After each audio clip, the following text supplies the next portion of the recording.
Hello, everyone. Today we're going to talk a little bit about the power of waiting, Star Wars CCG.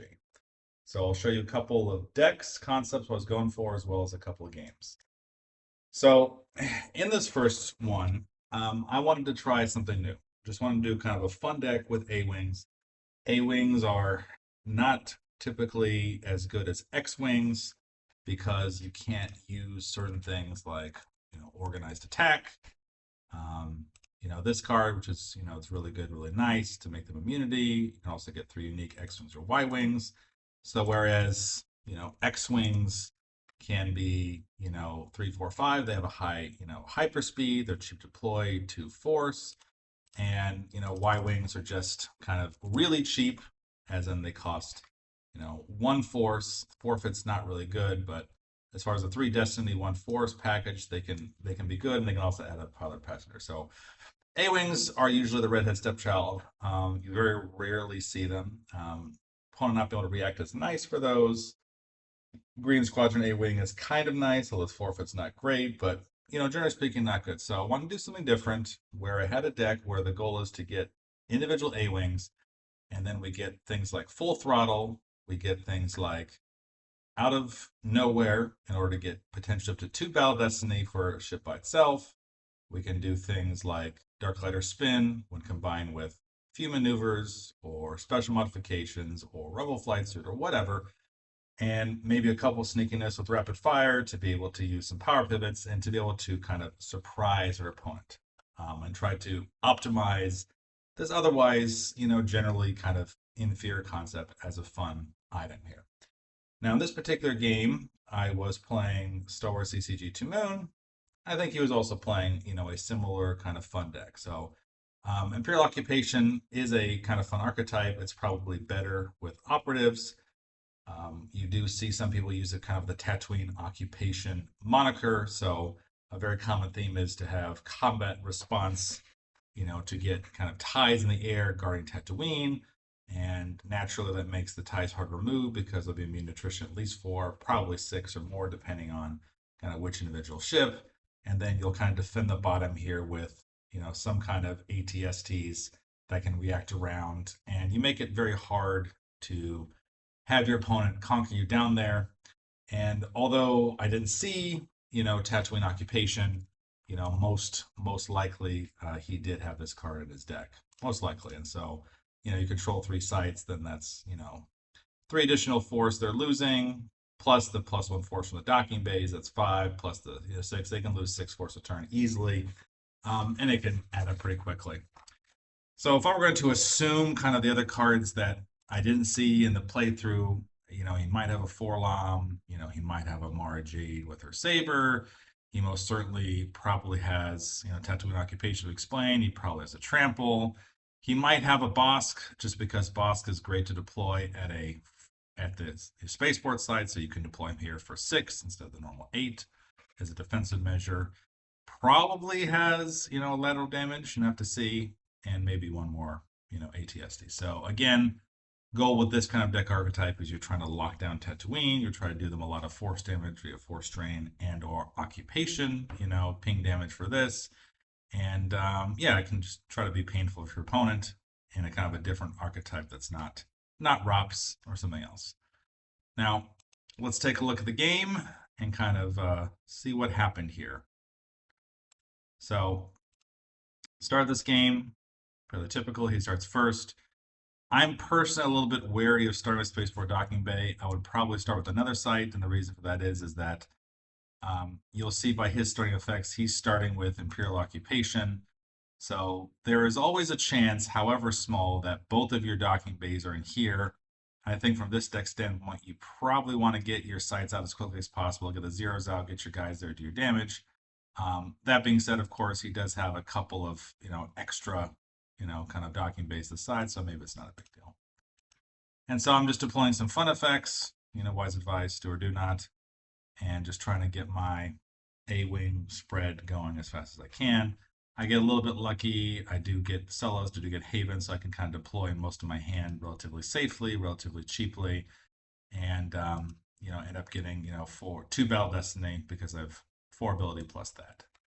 So That's what I'm trying to do, trying to set up. And he is going to quickly deploy Veers and Resistance. And okay, he'll lose Master from Move from his deck. I'll deploy more A-Wings. And I'm trying to get rid of my hand. In hindsight, I probably didn't need to deploy Order to Engage just yet.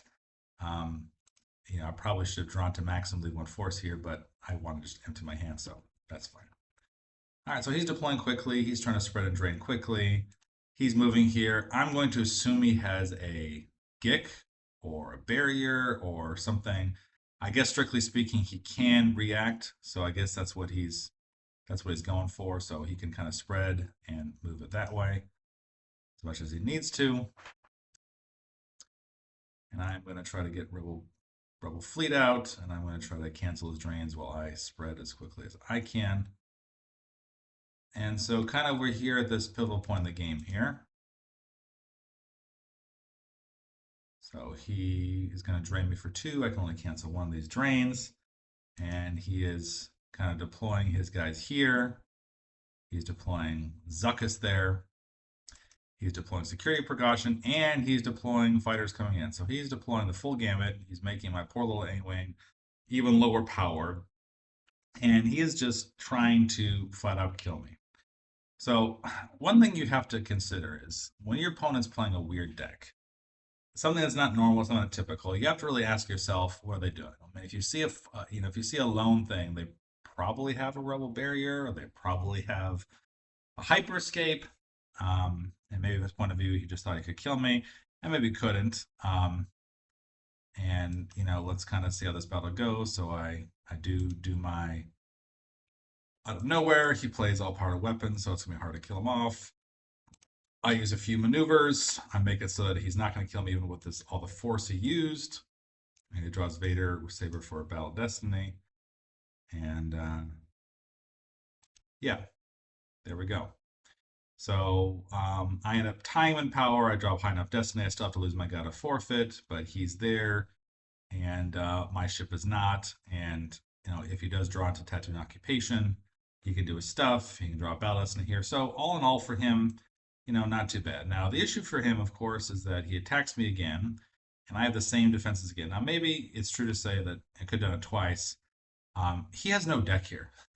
He has no reserve deck. So the issue with this plan is that even if I had 0 defenses and he could attack me, at most, I would be losing 1 force. And, would I really be wanting to, lose my A-Wing here? Probably not. Even if I didn't have any tricksy cards like Full Throttle and Out of Nowhere combined, or whatever, I'd probably just lose 1 force and probably just move away and spread them more. So I think this is a great example of just kind of spraying and praying, just trying to kill it with fire instantly, just deploy everything you can without really thinking it through. Like if you're going to commit your Zuckuss, you really want to be sure that you're going to do a lot of damage with what you're trying to do. And yes, force draining for 2 in the future turn is a good thing, assuming I couldn't counterattack, but you want it to be as impactful as possible. And the issue is that even under his best scenario, it's not impactful. So I do have secrets. I do rapid fire. I am able to shoot him, and I'm able to power pivot, and I lose nothing, and he concedes. So I don't think he was dead here necessarily. I think he could have drawn more. I think the very fact that he had fighters coming in and he had this guy going to Tatooine means that he could have tried to draw into his Tatooine occupation. Losing 4 force a turn is certainly not great, and it certainly could snowball if I flipped his base and go to more places there. That being said, he does have a Monarch's deck. He knows that I'm using non-unique starfighters, and he could do a lot of damage. So I think this is a great example of a game where, yes, you have a lot of good cards in your hand, but your opponent could have defenses. They could react to you, and you probably just need to wait. You probably need to wait, be a little bit more patient, wait until you have a track destiny, wait until you have a sufficiently large reserve deck so that you can really capitalize on punishing your opponent and defeating them, kind of for good. So I have another game here. So this is a deck I made. We're basically starting with Kuat. You're trying to use mobilization points to get Wakilumi. and then you'll deploy Death Star docking bay to kind of sit there as your place to drain and use mobilization points. And if you need to go other places, you can use, Presence of the Force. You can use Mara J to go there. The idea is that you are giving your opponent as minimal force as possible. This deck is very much obviously inspired by Alex Tennant's Reflections 2 deck. And so I asked the question, can I convert this deck to a PDS2 version? And the answer is yes. Yes, you can, with your own kind of way. So this is kind of my version of kind of backdating his deck to a PDS2 way. It's pretty fun. I don't think it's the most powerful deck. I do think Rops is more powerful. I do think Bragnus is more powerful or whatever, but it's a fun deck to use as an alternative, just giving your opponent a lot of force. So anyway, I was playing Star Wars Trumpet Guy. I'm pretty sure he used the same exact deck he did earlier in the game PC. Maybe he changed a couple of decks, but I think this is another great deck that's kind of worth kind of seeing what happened here. So let's take a look at what happened in the game. So this particular game, he's starting EBO. I'm starting Kuat, like I said earlier. I am going to try to get Wakilumi as fast as possible. He is doing the standard kit will start, where you're going to use strike planning to grab cricks, and you're going to use your squadron assignments to pull your guys, and trying to get, cricks to grab your, your scouts, including Ketwall, and your scout ship pilots to try to drain as quickly as possible. So in my particular version, I had 4 Emperors. Alex Tennant has 6 in his, but I am trying to draw enough cards in order to deploy as quickly as possible. And I will very quickly trying to go to a docking bay with my Emperor or other card very quickly. There we go. There's my Death Star docking bay. There's Emperor. There's Janus. And I am setting up my ability to put down cards, tracking that 6. And he's going to use his cricks, and he's going to start getting his folks.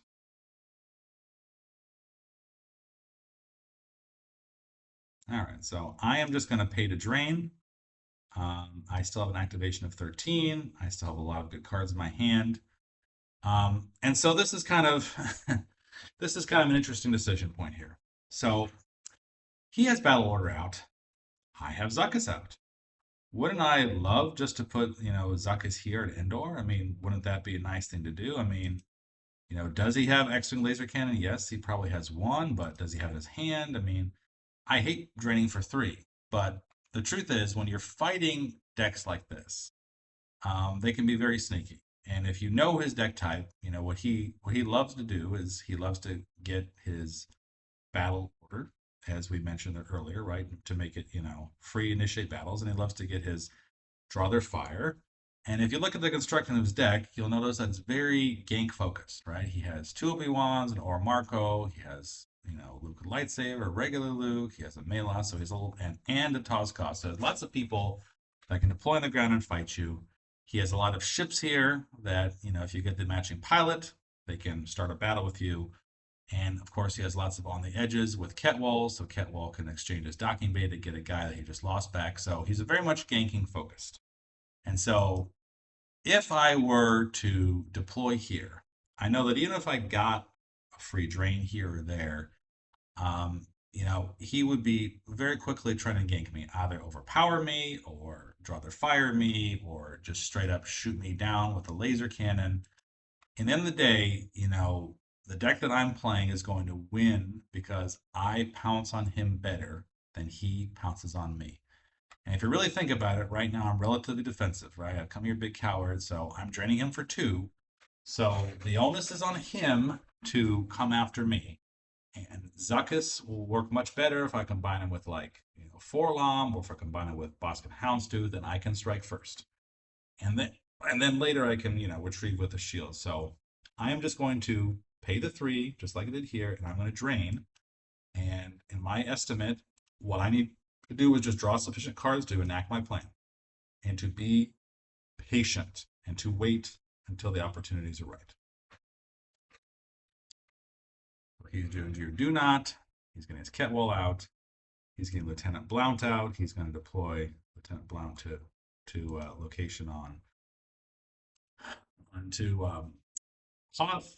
He's using his echo base operations, so now his combo was there, so he can drain for more now. And now he just needs to, get his cards to do what he wants to do. When I pay for drain for 3, I have a lot of force activated, a lot of cards in my hand. I do not need to worry about being perfect in, what I deploy. Now I'm threatening to drain for 3 each turn. I can wait. It's okay. Not a big deal. I'm just going to draw. Draw. Be careful not to overdraw, but yeah, I'm going to draw. So maybe he's tracking a 5, grabbed it. I do have cards I want to track, so he just decided to use it. I'm not sure that's the best use of his decision. So he's going to replace his Luke, going to try to fight me. I'm going to barrier someone. I'm going to barrier the Obi-Wan. And he's going to try to draw his fire and fight me. Now, fortunately for me, he only controls 1 play, so he doesn't get to retrieve. I still have to lose a force. That's fine. And he's going to shoot down my poor Janice. But I have you now, and I get to use that. And yeah, I'm going to get some substantial battle destinies here, or good enough, I guess, is what we'll say. Okay. Yep. So he'll retrieve Luke, and he'll lose 3 force. Then it's going to be my turn, right? So he lost to Melos, lost to 7, he lost to 6. So lost a chunk of cards. So prevent him from burying me, do my own battle order, do my own secret plans, make it hard for him to retrieve, have my own first strike.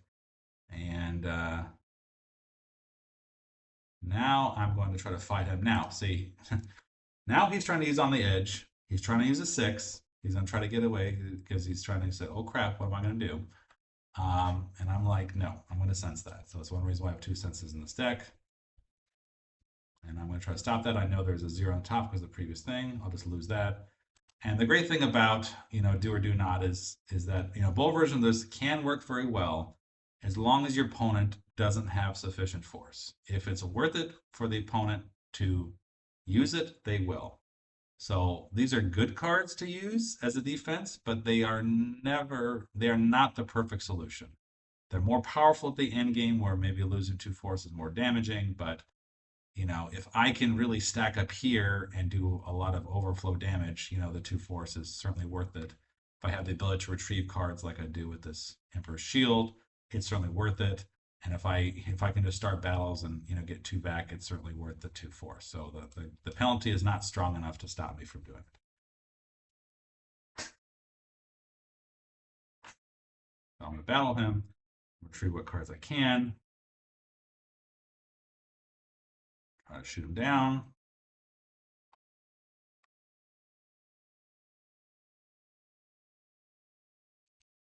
And yeah, I guess he decided he didn't want to attack me. It's fine. And now he's going to try to lose it, so Obi-Wan's on top. Of course, he has Ketwall here, so you know what that means. He's going to get his Obi-Wan back, which is okay. But, he lost a lot of cards. He lost 8 cards here, plus the Obi-Wan. So certainly, from my point of view, that was worth it. All right, he switches and start a battle with me. He'll be able to get 1 force, a little bit back, but not all of it. And he'll shoot down my Emperor.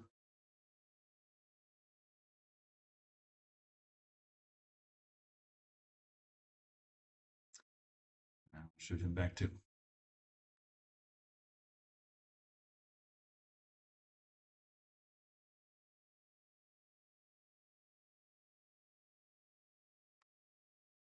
So he killed my Emperor, he killed my Vader. I have 4 Lime here,